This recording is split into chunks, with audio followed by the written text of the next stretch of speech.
গেল ২৪ না আমি যখন নিউজটা করছি প্রায় ২৮ ঘন্টা যাবত আমরা পিনাকির অঙ্গুলি নির্দেশে সারা বাংলাদেশে একের পর এক ঘটনা দেখতে পাচ্ছি। বাট এই ঘটনার পেছনে আরও একজন কিন্তু মাস্টারমাইন্ড আছেন, যিনি গেল লম্বা একটা সময় আওয়ামী লীগের বিরুদ্ধে একটা জনমত তৈরি করেছেন। ইভেন একটা বিশাল সাপোর্টিং শক্তি মাঠ পর্যায়ে সাংবাদিক ইলিয়াসের আছে।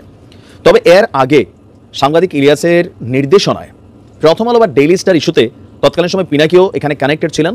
যে কি বলে যে জিয়াফত যে প্রোগ্রাম ছিল সেটা কিন্তু সেনাবাহিনীর হস্তক্ষেপে বা র্যাবের হস্তক্ষেপে সফল হয়নি, কিন্তু গতকালকে থেকে নাটকীয়ভাবে বদলে গেছে বাংলাদেশের প্রেক্ষাপট। তো গণমাধ্যম জুড়ে পিনাকির চর্চা, তো সাংবাদিক ইলিয়াস আসলে কোথায় আছেন? অবশেষে সাংবাদিক ইলিয়াসও এবার দুইটা নির্দেশনা দিয়েছেন। এই দুই নির্দেশনা আমি জানি না যে অলরেডি বাস্তবায়ন হয়েছে আমি যখন ভিডিওটা রেকর্ড করছি, নাকি হওয়ার পথে অথবা হয়ে যাবে 100%, কারণ একটা ঝড় তো উঠছে। একদিকে সাংবাদিক ডক্টর পিনাকি ভট্টাচার্য তিনি বলছেন 48 ঘন্টা সময় সরকারকে। গতকালকে থেকে আমরা রাত থেকে আজকে পর্যন্ত যা করছে সারা বাংলাদেশে শেখ মুজিবের মোরাল বা নাম যা আছে সব কিছু উচ্ছেদ করা হয়েছে।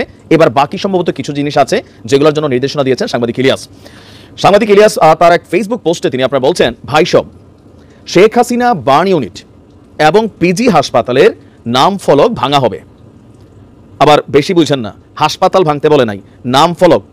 কারণ আমরা আছি অনেকে অতি উৎসাহী বলে একটা, আর এই আন্দোলনগুলোর মধ্যে আপনারা একটা জিনিস দেখবেন, লুটপাটকারী একটা শ্রেণী কিন্তু ঢুকে গেছে।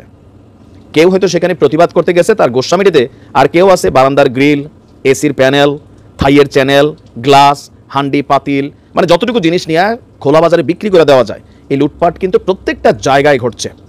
ভাঙচুরের পাশাপাশি প্রতিটা বাড়িতে লুটপাটের ঘটনা ঘটছে, আর এটাতে জনস্রোতে একদল সুবিধাভোগী কিন্তু মিশে গেছে, এটা অস্বীকার করার সুযোগ নেই। তো এটা কেন বললাম, নির্দেশনা দিল একটা, ঘটনা ঘটায় আরেকটা, এটাতে সুবিধাকার ওই লুটপাটকারীর। তো সাংবাদিক ইলিয়াসের নির্দেশনা কি, যে শেখ হাসিনা বার্ন ইউনিট, অগ্নিদগ্ধ পোড়াদের জন্য যে হাসপাতাল, বার্ন ইউনিট এবং পিজি হাসপাতালের যে নাম ফলক, এই যে শেখ হাসিনা বার্ন ইউনিট এখানে সম্ভবত লিখা আছে ওনার নাম, তো সেটা ভাঙা হবে। আর পাশাপাশি পিজি হাসপাতালের নাম ফলকটা ভাঙা হবে। সবাই প্রস্তুতি নিন, সবাইকে তিনি প্রস্তুতির আহ্বান জানিয়েছেন এবং আশেপাশেই অবস্থান করুন। মুজিব হাসিনার চিহ্ন এই বাংলায় রাখা হবে না। আরেক পোস্টে তিনি আপনারা বলছেন যে মেজর ডালিম স্যার দেশবাসীকে ঈদ মোবারক জানিয়েছেন। আগামীকাল মানে আজকে আমরা যখন এই পোস্টটা দেখছি সম্ভবত অলরেডি 32 নম্বরে ভুরিভোজের জন্য গরু নিয়ে আসা হয়েছে, সেটা সম্ভবত জবাই কইরা জিয়াফত বা ভুরিভোজ টাইপের কোনো কিছুর আয়োজন চলছে।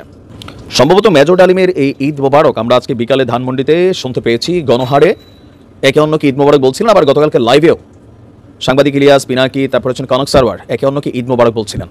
তার মানে ঈদ মোবারক ইস্যুটা মেজর ডালিম 1975 সালে তিনি যেই কাজ করেছেন, আর আজকের দিনে আইসা বাকি যেই কাজটা ছিল সেটাও পেছন থেকে মেটিকুলাস প্ল্যান হোক অথবা তিনার স্বপ্ন হোক, এটা কিন্তু আজকে পূর্ণ হয়েছে।